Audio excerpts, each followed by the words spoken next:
Here we go, everybody. What's going on, everybody? This is your boy King Gabe here, and with part two of the making of Heroes of Dreams. Yes, we go on and continue. I just gotta say, ain't too long. Got back from work there and changed clothes, stuff like that. Only thing I got to do after the stream is over is have a very late dinner. Yeah. Otherwise we'll be here much later because, like I say, when I get ready to eat, I want to enjoy my food. I mean, I could still do it while during the live stream, but it would probably make things take a little longer on both ends because you talking, and my cousin Tiffany say you're talking, then you ain't supposed to try to eat. Like I say, there were a few times I did eat on the stream. I think the last time I remember eating on the stream, I remember. And it was lunch. It wasn't dinner. That's another difference. It was just basically a small lunch I had, those little quesadilla things. But I was talking about some things with Garfield, my creation of Gargabe, and also the cat Gabriel that was in an episode there. So yeah, that's last time I remember when I was doing that there. So and I know in EJ's case when he first started his live streams, and there were times that he ate on the live streams. Yeah, for one thing, he kind of it was a kind of a different thing going with the stream there, and a lot of so yeah, and at the time, even say him, and then when I first started, it was just kind of different. Yeah, it was a little different with the streams back when we first started there. So who knows what they'll go to? But anyway, like I say, so anyway, let's go and get to talking here. Um, so talk basically covered the making of, yeah, pretty much going into the series as in general, like what was gonna trying to get the direction down, um, stuff that would have went into each book as it went along there, like different books 1 through 10. Um, so then, of course, there was the anniversary book and everything, where my friend Antonio, where he had created the villain backbite for the book there, as I probably mentioned in that stream there about the anniversary book and everything. Um, Also, there was like I say, it was really big. Had like I say, had the who knows cameo. He had crossover with the characters from the Reality Imagination series after they had only put out 2 books and everything. Then the introduction of the new hero Bruno becoming Power Play. So, and pretty much a whole multiverse in jeopardy there. So yeah, um, pretty big deal. Hey, excuse me, stop it. So so yeah, there was that. All that happened and everything. Like I say, so then of course, like I say, so after all of that, then it was like, well, where are we going to go further after this anniversary special? Especially, sorry, hmm, thought I heard something there. Okay, well, anyway, especially after the because the anniversary did leave on somewhat of a cliffhanger with like, well, what happened to Nose, sending him back home and everything. Um, Well, with the Heroes of Dream side, they had a dimensional explosion and everything. Some things got kind of altered, and like costumes and looks and stuff like that. A lot of which due to me coming up with ideals of like wanting to change certain looks again, even though I had done that in the anniversary book. Um, in a way you could kind of say, because I mean they kind of had went through some changes leading up to the anniversary book, but yeah, you could say that maybe the the designs of the look in the movie book, well, the anniversary book, the first one, was gonna might have some difficulties of trying to constantly have to redraw and stuff like that in the later like season the regular season books and stuff like that and on further. Sort of like the hey, stop yawning. The Michael Power Ranger movie, they remember when that came out, it was gonna continue from that. I don't know how the direction would have went and everything, but there was I think Saban did have some plans that he might would have just pretty much made the whole third season. I mean, he kind of did, but the whole third season, pretty much the way he made the movie and stuff, where maybe they wouldn't have to rely on Sentai stock footage. But the one problem was the first movie. While I did enjoy it and everything, I just have a nitpick about the Chrome and the Zords and stuff like that. But a lot of people didn't really it didn't really get the I guess the score or its profit back that they were expecting. So then they pretty much just say, well, this is not canon there. So that's why the first movie's not canon, but the second Turbo is. So yeah, kind of something like that. Um, so some of the first ideas for Book 11.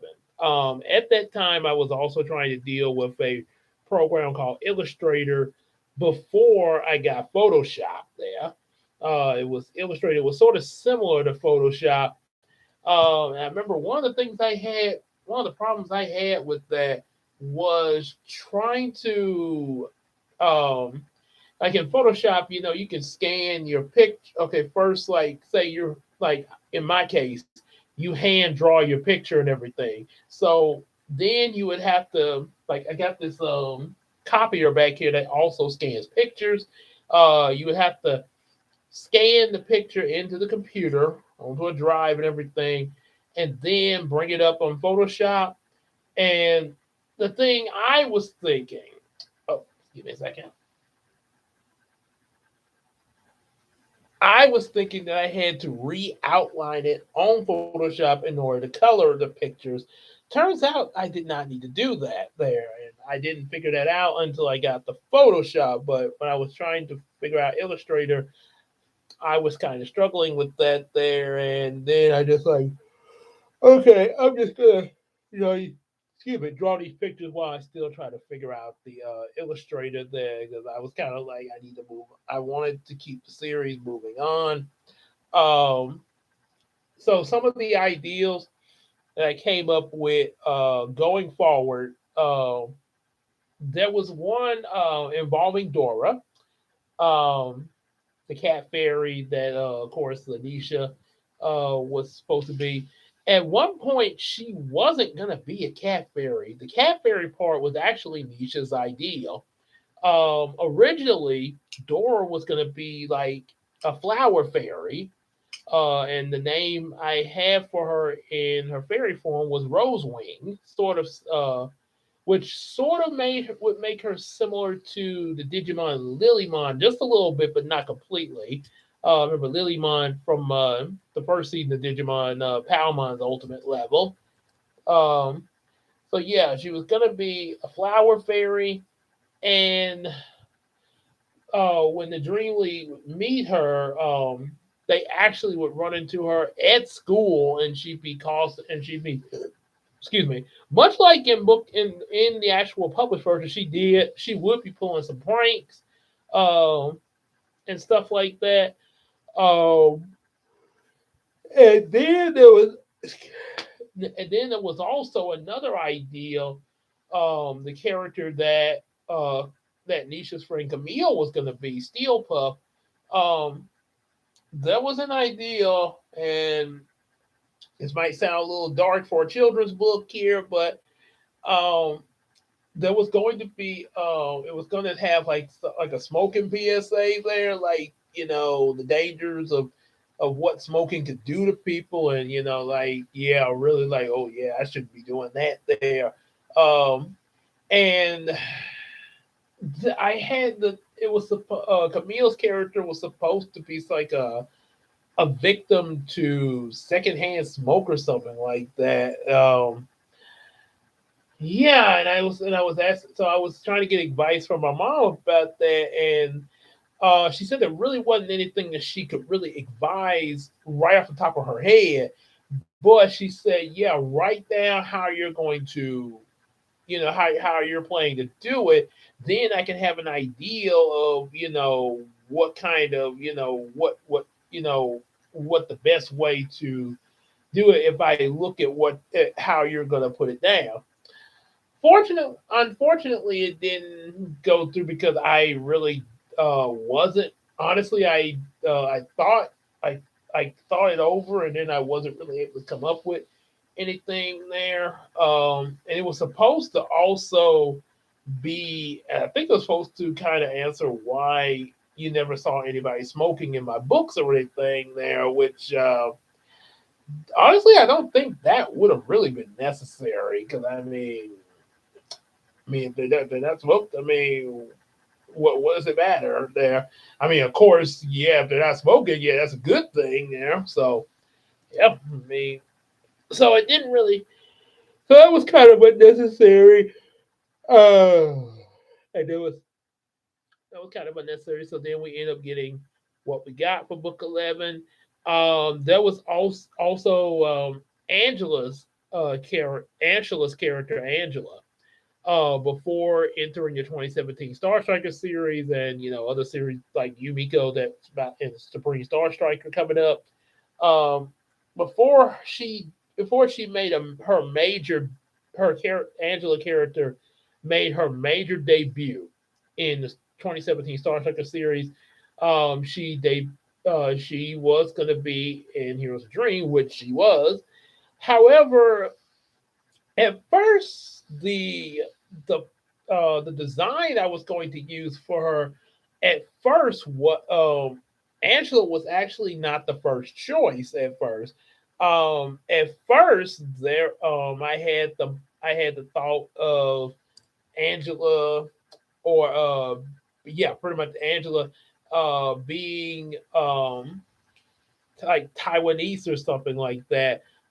Based there was actually a classmate of mine that's actually from Taiwan, or just Asian in general. Which yeah, like I say, another classmate of mine from high school, from the journalism club was also Asian there. I think I probably had a crush on back then. There, I think it was during my sophomore year. Um, so it was he was either going to be that.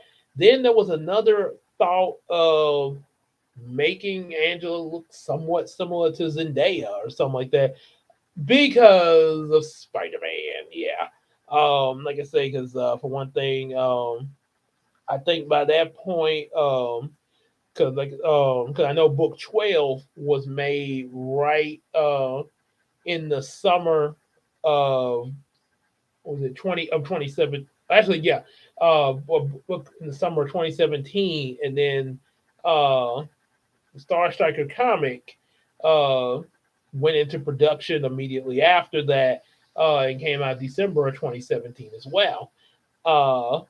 So that was yeah, December 2017. I remember posting pictures about it there as I was developing it and everything. And the was it? Oh yeah, the the whole thing about Zendaya and everything. I think because at that point, they I think they were starting to at that point they were advertising like Spider-Man movies coming out in theaters and stuff like that. I think it was coming out that May because then that September when Queen Tina got her job at Kroger in that year. Shortly around that time, they were selling DVDs of Spider-Man: Homecoming. So yeah, Spider-Man: Homecoming was being advertised and coming out in the theaters. At the time of getting Book 11's production and everything. And there was, and of course, like the actors and stuff that and actresses that were going to be in the movie were shown and stuff like that. So yeah, so I think of Zendaya, uh, of her of the character looking similar to her. Then then it came to me uh, when at some point during the production, I ran across Angela, and yeah, I ran across her, and we kind of like, hey, what's up? How you been doing there? And kind of reconnected and everything, and then that's when the idea hit me, like that's a perfect idea, so then so Angela became the likeness of Angela, and of course in Heroes of Dream you have Bruno, hooked up with her. But in the Star Trek 2017 series, yeah, it's Samuel and Angela, and I think, yeah, which I'll get into that when I get there because there's some stuff to tell about that. But yeah, the so yeah, that was how we finally came up with Angela's design. Uh, then we got Book 11 done. Immediately went immediately went into Book 12. Oh boy, book number 12. Um, picked. I think I went into it pretty smoothly because yeah, then it was that answering that question from the end of book 11. Where did Dora come from? There, her friends knew where they came from. Steel Puff was a Mercurian, and of course the two Finian boys, obviously from the planet Phineas, but Dora didn't know where she came from there, which was kind of like what. So yeah, then there was the introduction of the girl Megan, um, and it went as the way I read it and everything. Um, soon as that was done, the continuation of Heroes of Dream, of course, was going to.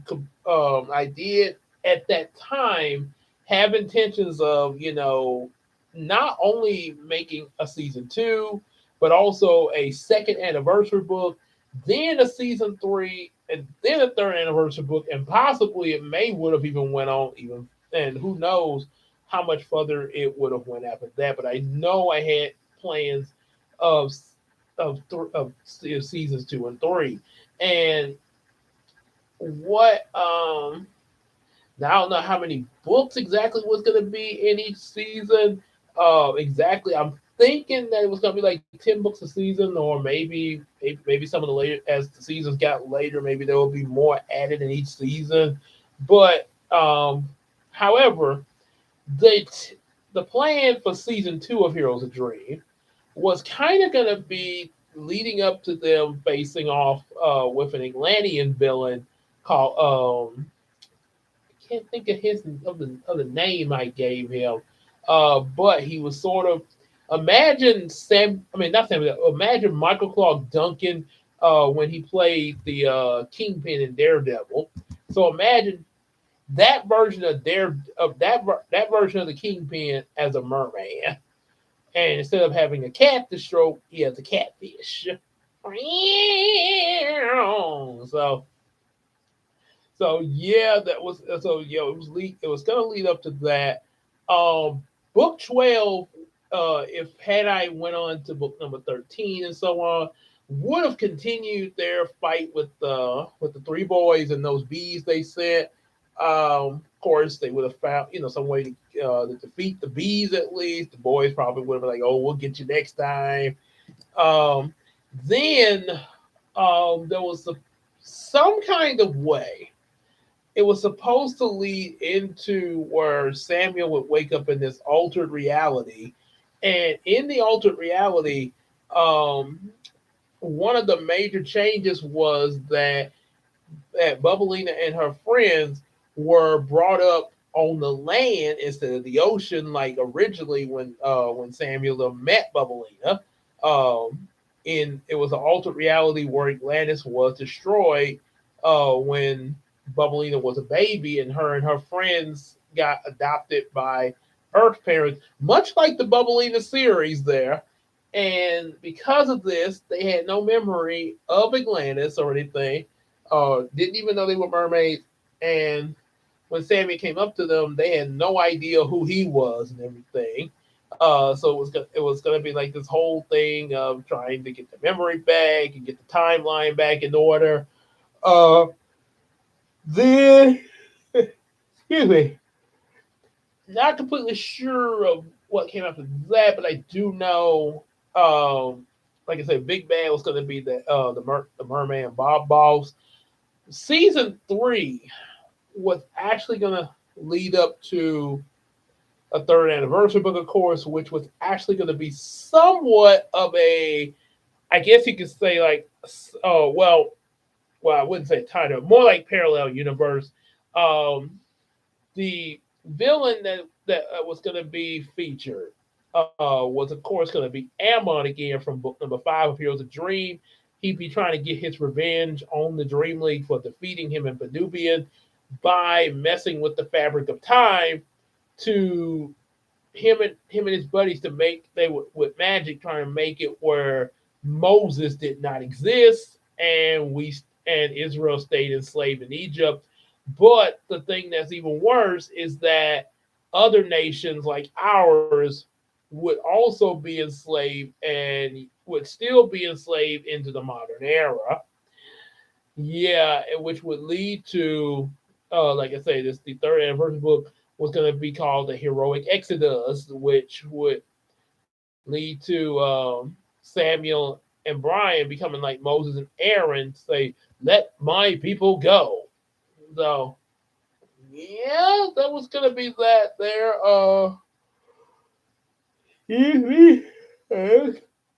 That was going to be that in there, and like I said, I think that was, and then of course, there was also going to be like a spin-off series from Heroes of Dream that would involve and introduce Brownie.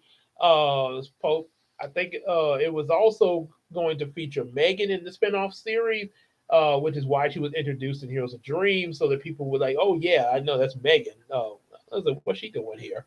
So it'd be Hiko, Megan, Hiko Sister Taikari, um, and a few other friends of theirs. I want to say um, the problem, the problem, of course, was I couldn't use Sakura and Zayden because they were already in the pre-series, and since that's the same universe as Heroes of Dreams, at that point in time they would have been adults like they were in the anniversary book.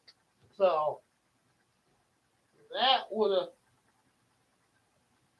that would have been kind of hard to do, and I definitely this is one reason I'm so glad of writing Yumiko, because with the differences, with the major differences for this story series, Yumiko, it works a lot better, uh, at least especially for future plans. Like I say, Heroes of Dream started off real good in the beginning stages, and still, and yeah, obviously, continuing it.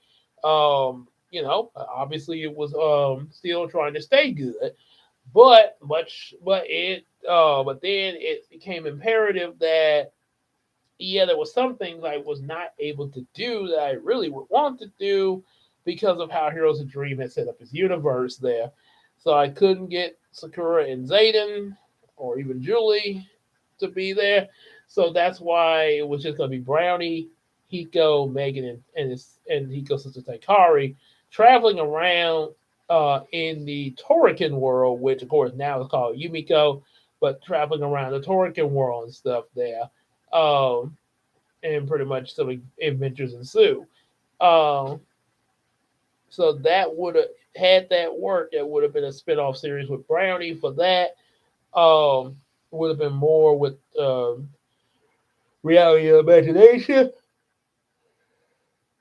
And then, of course, also at the completion of book 12, as I mentioned, as I probably mentioned before, the Star Trek comic series went into development with the plan that it was going to be comic book versions of Heroes of Dream, but in sort of an MCU type of style there. So um, then that's what led to immediately coming out with books 1 through 3, Star Striker, and then 4, because originally what was in 1 through 3 was going to be one big book there, possibly along with 4.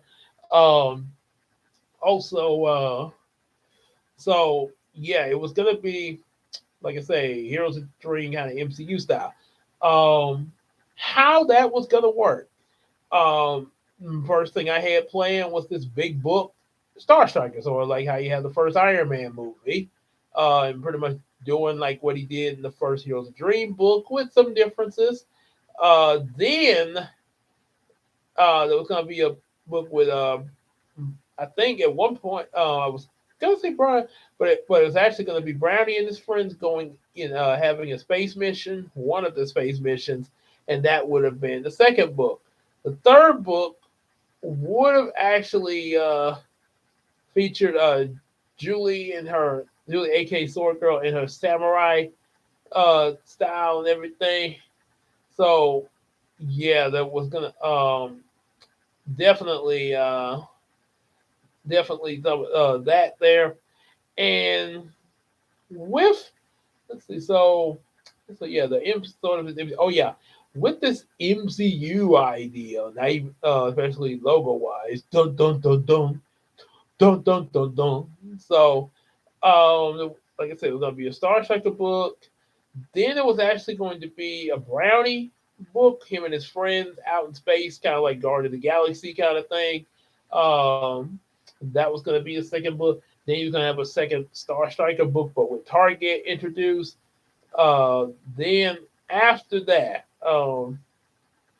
then you come up. How they brought them there? Oh yeah, so yeah. So then, of course, like I say, first got taken and everything. They and then they decided to zap it there and make a buzz. So yeah. So anyway, back with Heroes of Dream. The so the whole kind of similar to the MCU style was about to start with Star Striker.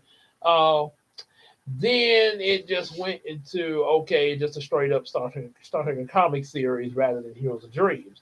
What another suggestion I had gotten that actually is helpful in its own way. It kind of varies, but from Antonio's mentor, that he had started talking with around the time when I started writing Book 11, uh, and share stuff with the different pictures and stuff like that. But yeah, um, one thing, one thing about all that, lost my train of thought. I think I brought that in. It means I'm getting hungry. So, um, so let's see, what was I think it was an anniversary book I was talking about. Oh yeah, with no, was it yeah. So yeah. Oh yeah, that's right. The pick. So yeah, I was like, yeah, I was definitely getting stuff out of the field. They uh probably say yeah, yeah. So that I think that might be pretty much it because I think the only other thing, like I say, I went into the making the Star Trek comic books. So that's kind of in its own that be in its own video. If I do something further with that, like maybe a redo of talking about it and everything. Yeah, but that's pretty much just like, where I actually was writing uh the whole writing thing about but I started doing Star Trek Star Trek comics 1 through 3 was the first time that I wrote a story without a rough draft because it was basically drawing the pictures and having to give the word balloons. Christina would look at the word balloons to make sure they're right, but that was all. But I didn't over the manga. Like I said, I didn't print out a script or anything for the comic book. And when I did, yeah, she was able to. Um, yeah, that is pretty much all I got to say. Like I say, sorry, it's a little shorter than I expected, but like I say, I am pretty hungry, and we are finished with much to do about the Heroes of Dreams there. So definitely make sure you like, share, and subscribe. Get our available books. Also, definitely support us on that Patreon, just like your boy Iceman Universe, and support him and check out his stuff like Hey Arnold, Ed Nettie, Courage, Naruto, One Piece, and Spy Family. Support the Miracle Crew, yours truly, King Gabe, Queen Tina, Janara Nelson, Big Sis Casey, and EJ the Supreme. And just like you hang out with us in the live stream, also hang out with us on Discord and Facebook, and let's tell each other some stuff on that McCary app. And we will see y'all in either the next video or live stream. Y'all take care, everybody.